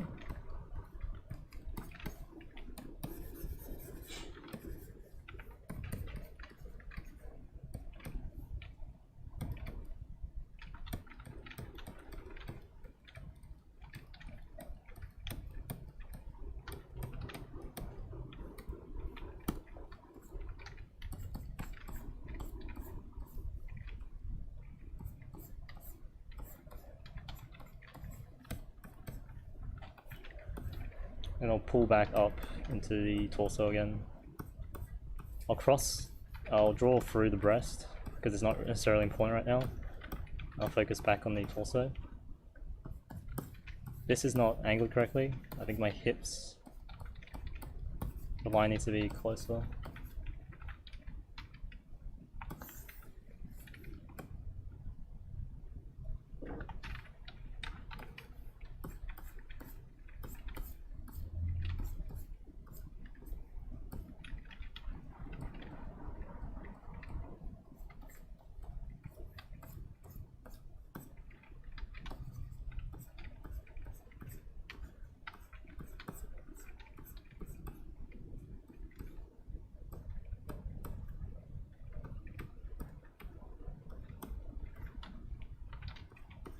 I'll just keep the head simple.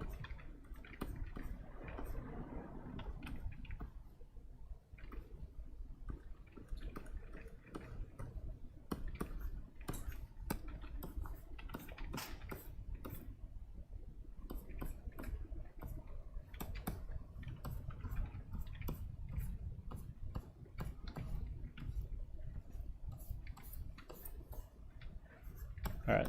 Yeah, these are the main rhythms. I'll just actually clean it up now and make it a bit better than this. Just to communicate what I'm trying to say. Sorry. Is this brush just hard? Oh, fuck.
Alright, let's move proportions off, but I'm gonna just try to do an exaggerated version of this. This is... Alright. Oof.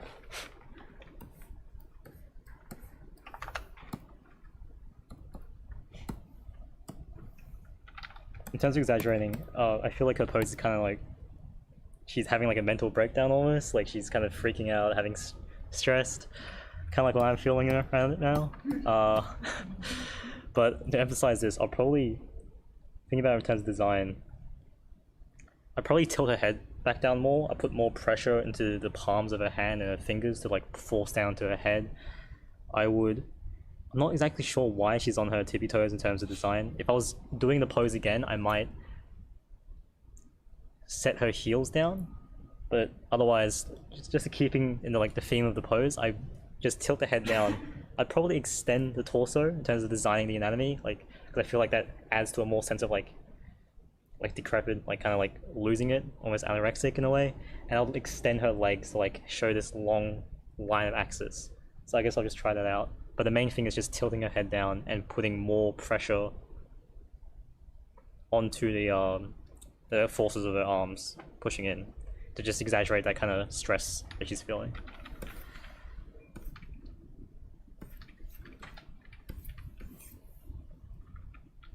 So exaggerate probably the curve as well of the action line slightly. Angles of the hips and shoulders, push it a bit higher.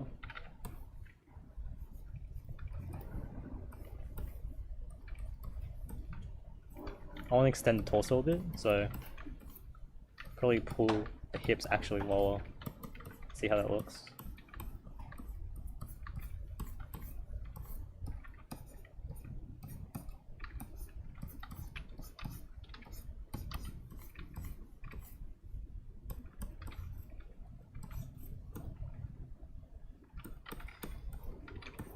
So instead of doing a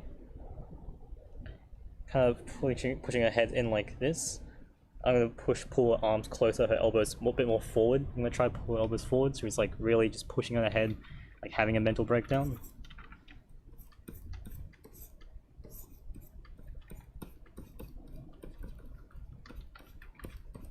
And I'll try to put her head further down as well, because I think it's a bit too high in terms of her current pose.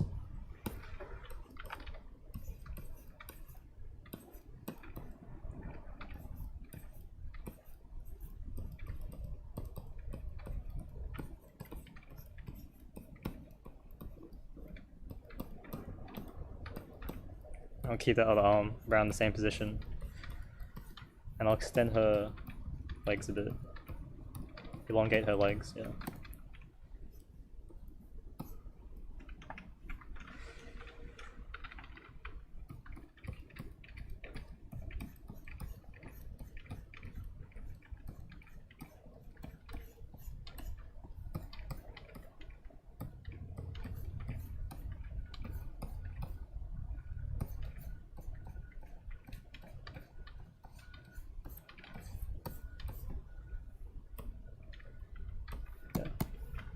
I feel like that communicates, like in terms of posing, it has a more clear message, like slightly, and especially the design of it just feels slightly better to me. I'm just gonna work it up a bit.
lectures, how did which would you say helped you strive to improve yourself more when it came to life drawing and gesture? The lecturers? Yeah, or out of all. At CDW? Yeah. Well, that's a saucy question. That's a bit of a saucy question. I'm not sure I can answer that. Probably Pete, I guess, because he's probably the guy who actually life draws the most from memory. In terms of the people that will demotivate you to life draw the most, probably Tim, because he doesn't fucking life draw ever. And he's like, oh, I just don't get the point of it. But he gets the point of it. It's just like he just has better things to do from what he says, and it's like, yeah, that's fair. But I like it's more just like if you enjoy it, you enjoy it. Like I personally really like it, yeah. But if you have like, you know, if you're doing exercises on your own and you're really trying to just like make worlds from imagination, like world building like Tim is, like just do that. Like it's just, you know, have a focus and do what you want with that. But yeah, Pete, to answer that question, because he life draws a lot.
Yeah, so I've just exaggerated a bit, pushed a few things. I think I've turned the head probably way too much from the original pose, it's kind of lost that essence. I'll probably have to add in this side of the form back in more, so it just looks like more she's actually on her... she's rotated to the right. But yeah, that's how I would design this pose in terms of like the actual features I give it. I'll probably just move on to the next one. Oh...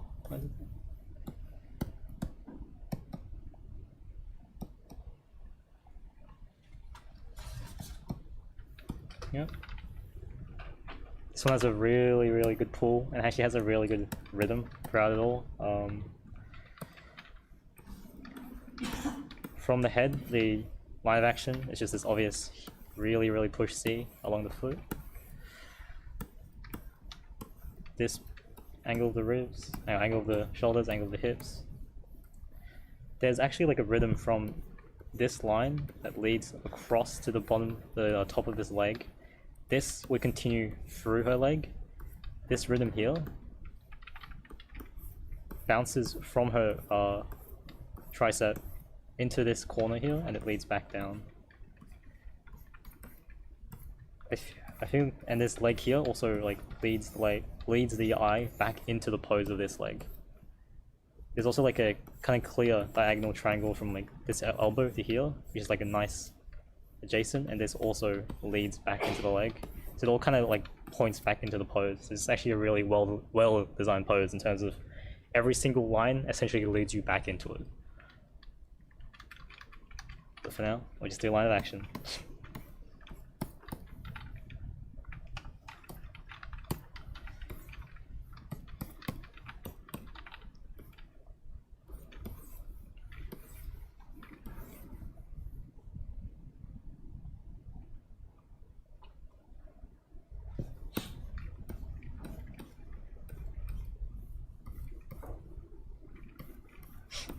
So pinch on the left side, pull on the right. The bottom of the trunk, I feel like overlaps, or it's kind of hard to tell in this pose, I'll be honest. No, I'm gonna say the top. The top actually overlaps the bottom.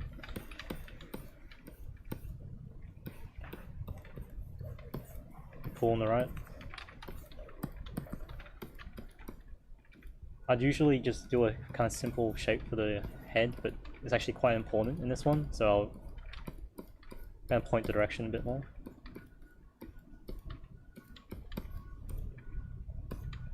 There's a rhythm here, this arm going up here into the elbow, leading back in.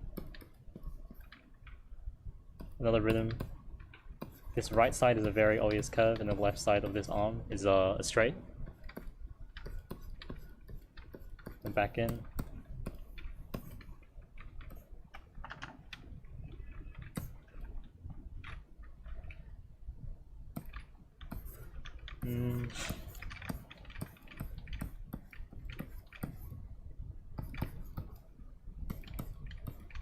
Rhythm starts at the top of this leg, follows along the bottom, bounces back up into the calf again, and then back down into the floor.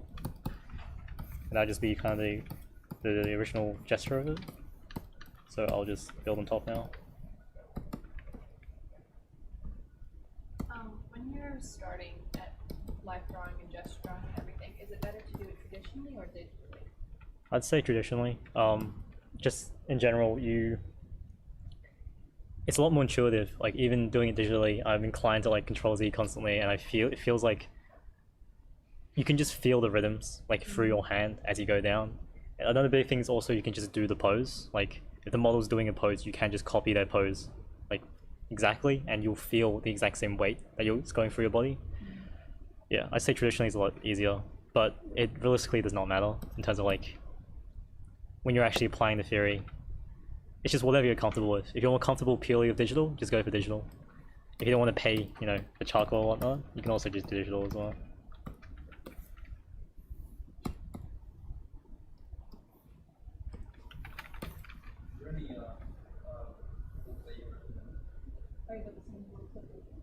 Hmm.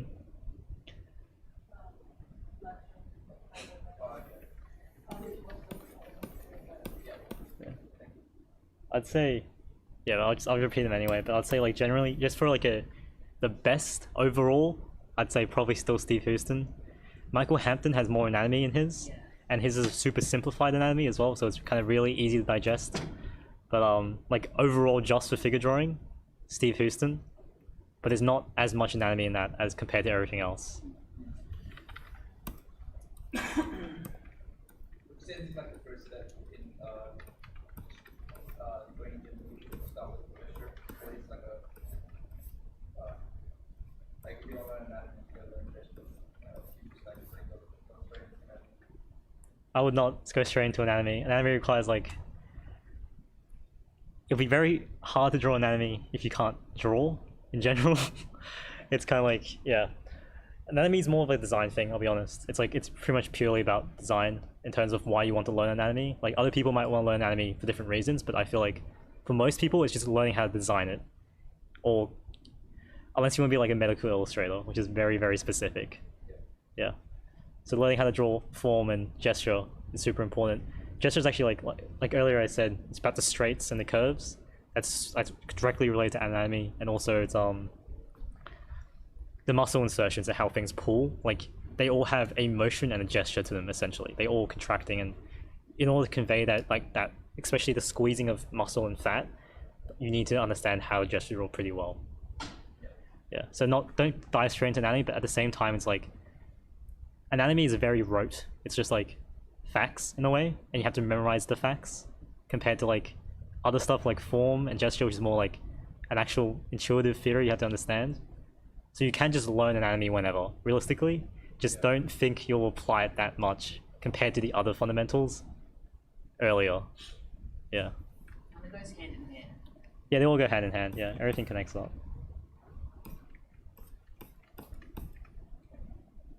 That's okay, Nimrat.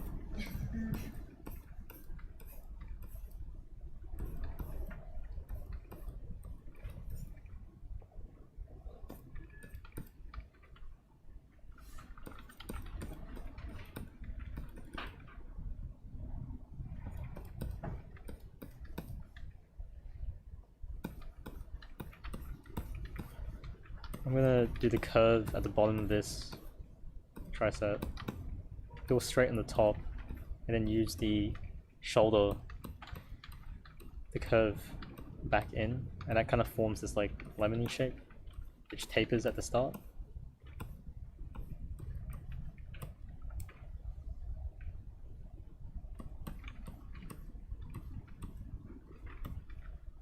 There's like a pretty hard straight on this side here.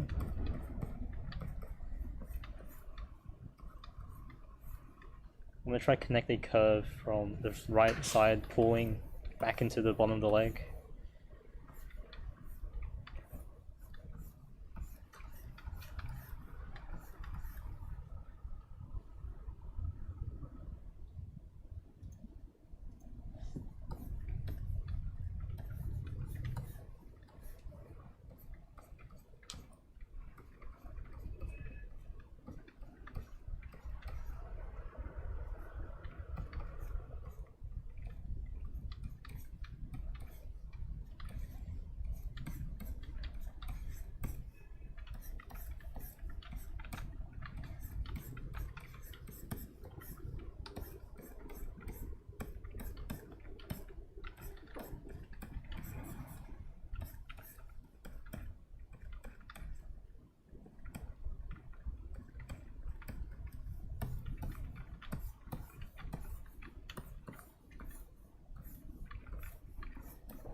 Yeah.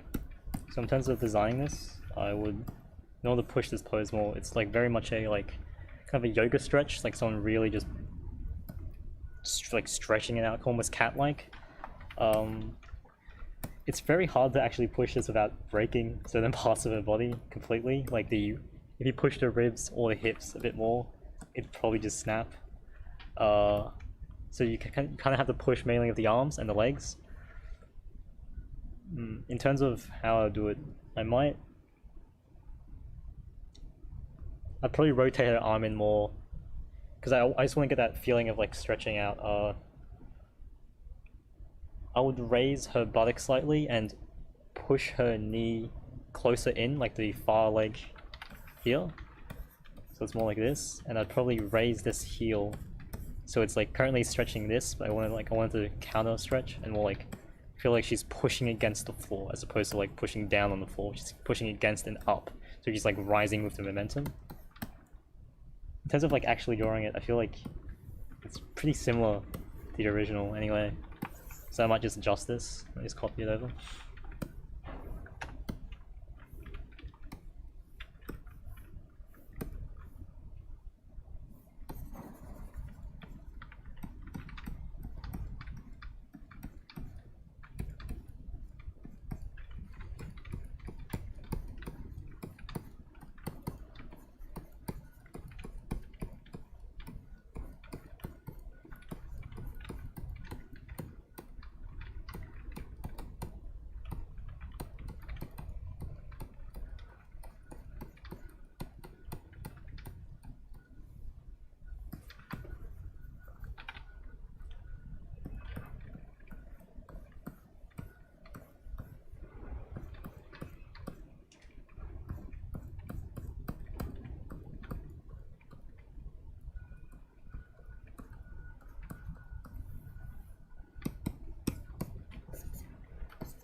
Yeah, I'll probably go on to the next one as well. Are you guys still drawing this one? Okay, I'll put off this like... No, it's like... I'll put a cute little one off to the side for you. Give me one sec.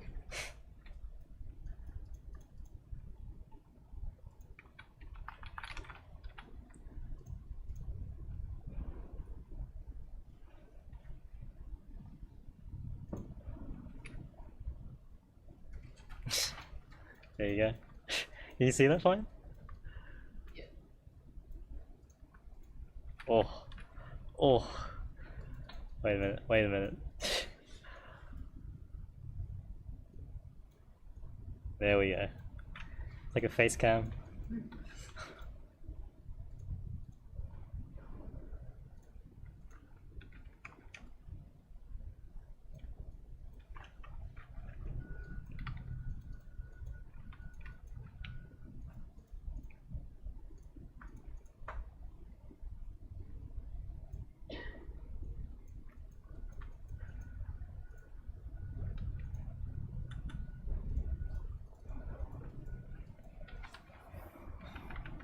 Okay, so this one, the story is actually pretty clear already, probably because of the posing, like the actual costume.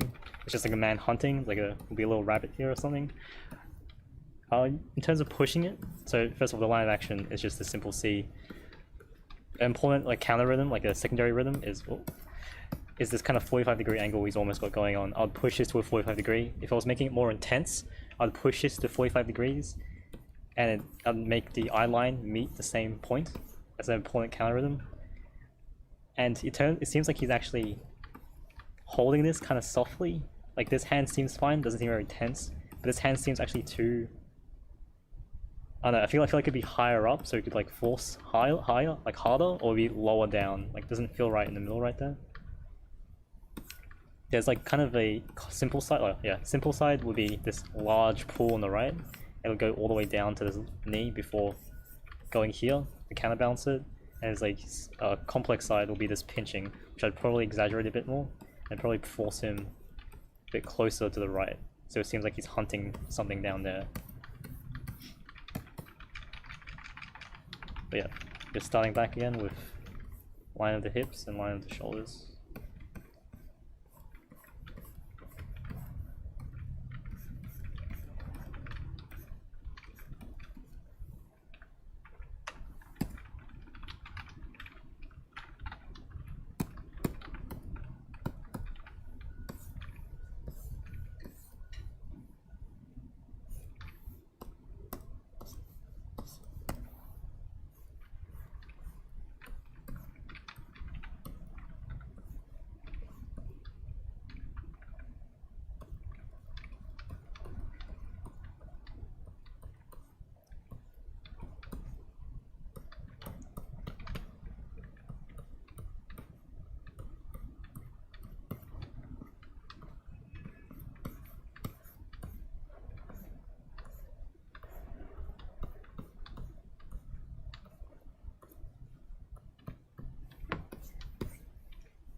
This left leg could be simplified into one line. I feel like this right side of it. It's up to you how you would do that. Like, it depends how much you care about this knee actually being bent. I feel like it's not that important, especially if you were to push the head higher and further as like almost more intimidating. You can actually almost just fully extend this knee, and wouldn't that make that much of a difference in terms of the actual posing? So I might actually just try that.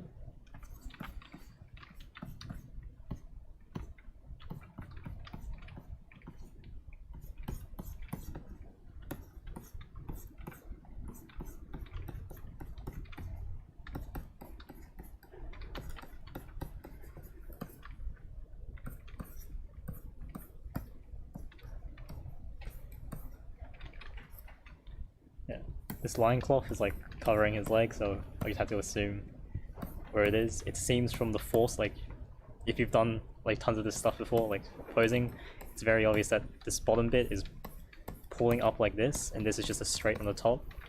Because the only way to support that weight is with these two struts like that.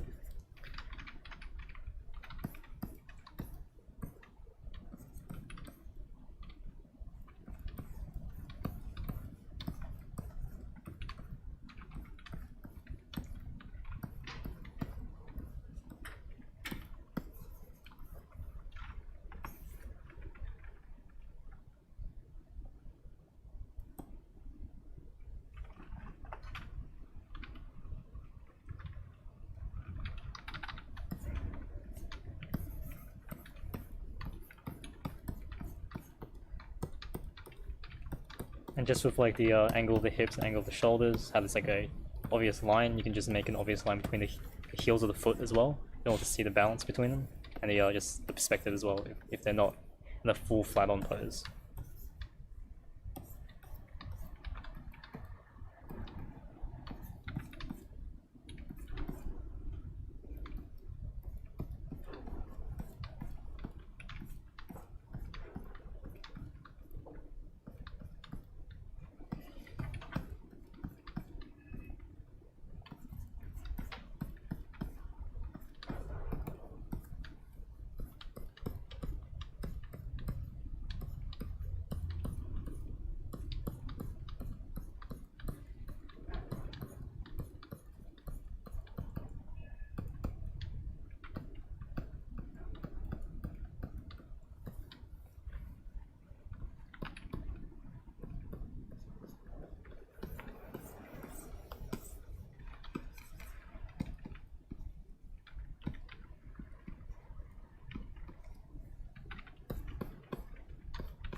And I'll just try to do a last one where I'll exaggerate the gesture of it and make it more like bent down, like he's about to just to stab it. So I'll just push this C-curve further in so his head's more like this. And probably one part of gesture you can also exploit is like gravity in a sense. So if things are going straight down, it feels heavier sometimes than something going diagonally across. So if you had like a spear going almost straight, as almost you were to puncture straight down, it feels kind of heavier than stabbing diagonally. So it feels more like an execution for whatever like little critter he's trying to kill. So I might just try that as well.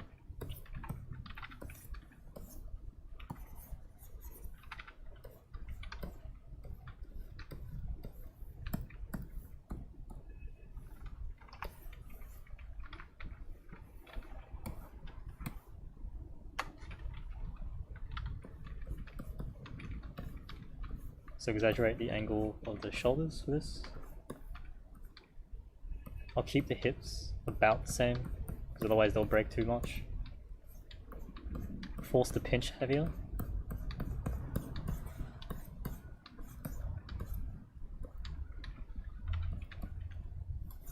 figure out the angle of the spear first, because that actually determines the arms more than the arms determine the spear. It's easier to work that way around. Push his head in, probably. So it looks like he's about to... It's more focused and more like about to force his weight down.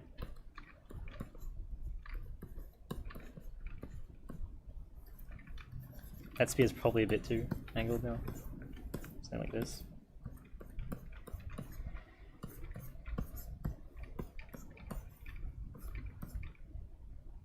I'll probably keep his knee bent still. More space.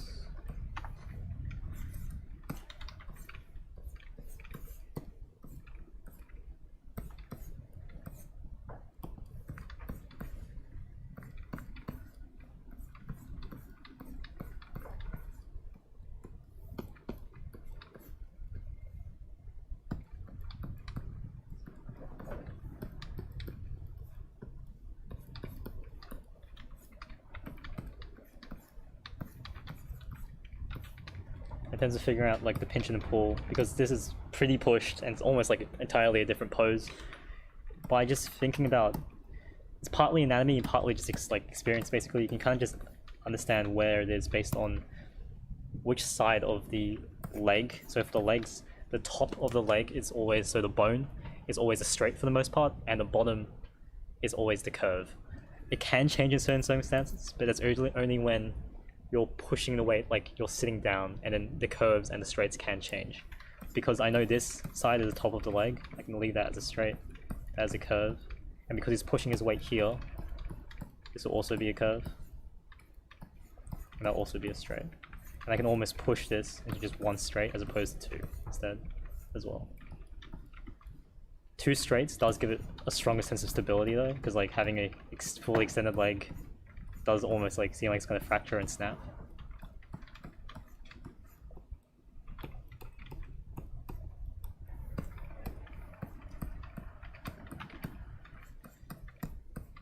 And same with the right leg as well.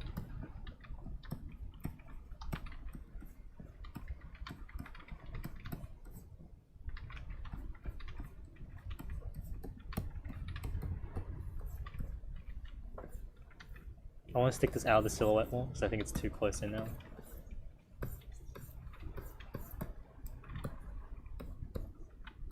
Probably have to bend the head in more, just as the line of sight still facing it.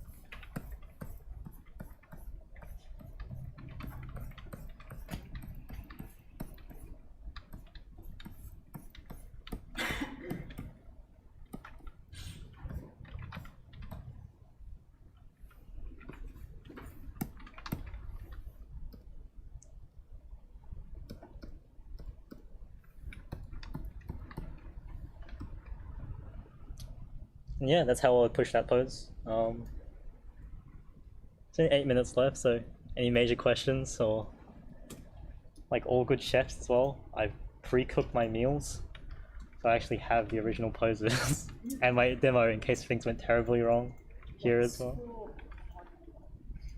Yeah. I use that term very loosely. So for homework is just do a bunch of just 2 minutes and 5 minutes.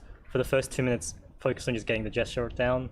For 5 minutes, try redesign and re-optimize the exact same pose that you did, but making it more and more simple as you possibly can. I'll do the best feedback that I can for the next class, but just mainly just do 1 or 2 minute poses, and then a revised, optimized like 5 minute one where you can also exaggerate the pose like I've done. And if you submit it, make sure you have the original reference with it as well, because it's very hard to tell what you're trying to go for without the original reference too. Yeah. But with the first pose, like, this is what I did earlier, because I just had a feeling things would go terribly wrong. Oh. Okay. I'm not sure where it went. Oh god. Oh god. Oh god. Nah, it's fine. You got rid of the document without saving. It's alright. I'll have to record the video. My numpad no longer works. The numbers don't work anymore. If not, you just screenshot it from the live stream. Alright. Oh, What the fuck? What is this tool? What is this tool? Oh my god. Alright, let's try that again. Oh god. So much chaos. You're using a stupid tool. That's why. Alright. Shift is like locked down. Like, so whenever I press V, it goes instantly to Shift V. Oh. Anyway, it might actually just be a Photoshop issue, to be honest. No, I think it's whoever used it last. I can't transform it. Alright, anyway. 4 pixels. That was the first pose. So the first one was about 30 seconds to a minute. The second one, I'm just trying to get the main forms down. This demo worked a lot better, but I mean, this was a lot better than the demo I did. But basically, I have these rhythms across where, like, you can see it very subtly where I'm just trying to combine. I can't. Oh. I think it actually is a Photoshop thing. Oh no.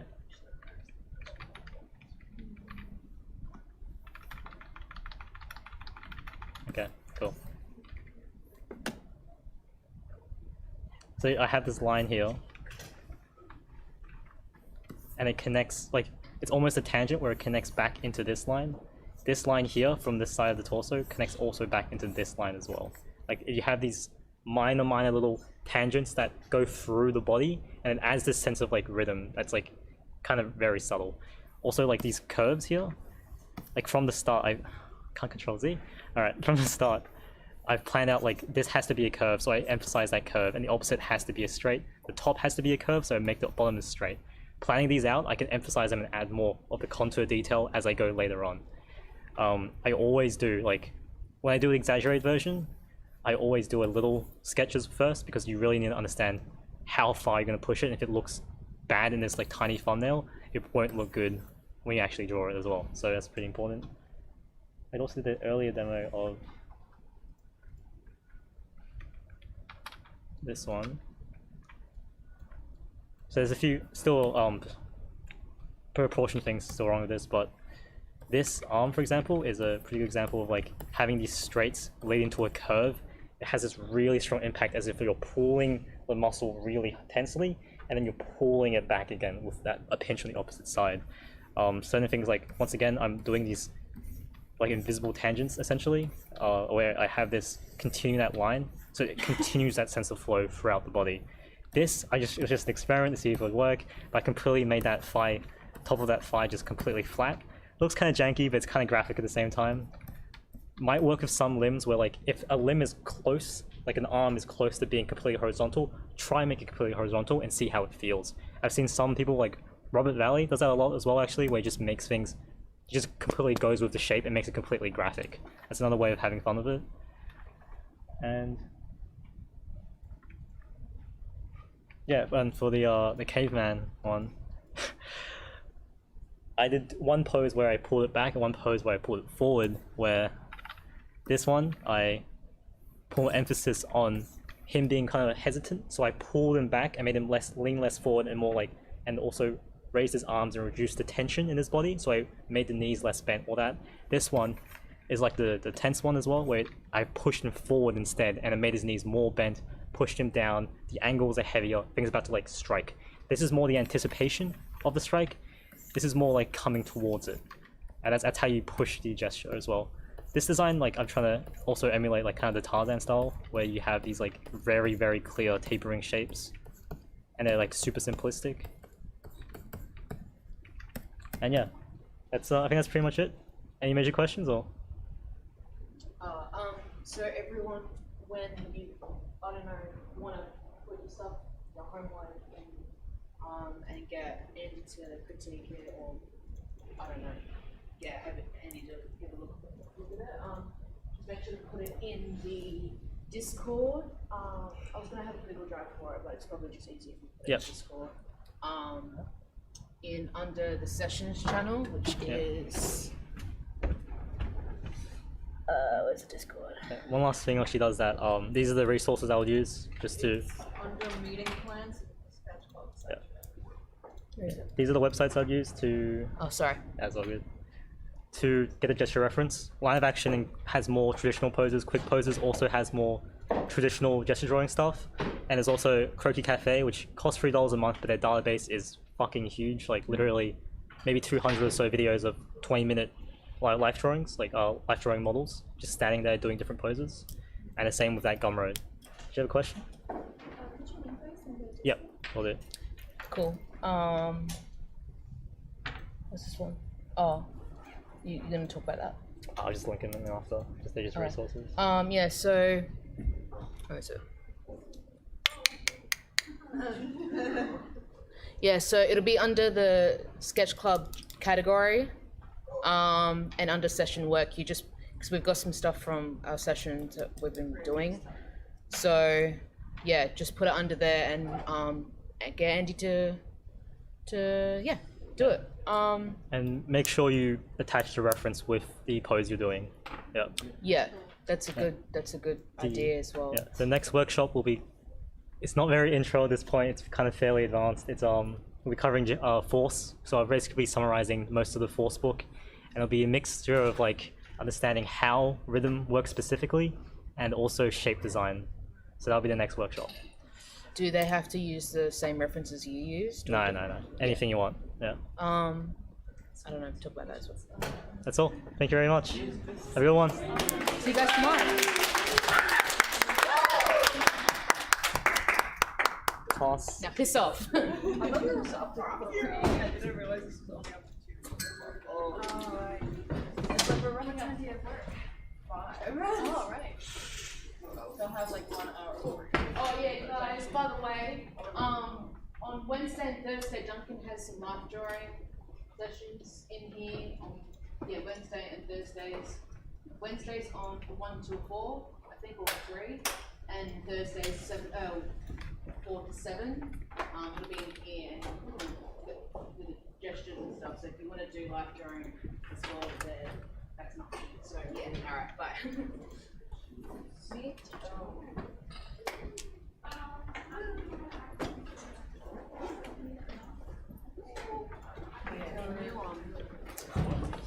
I need, yeah.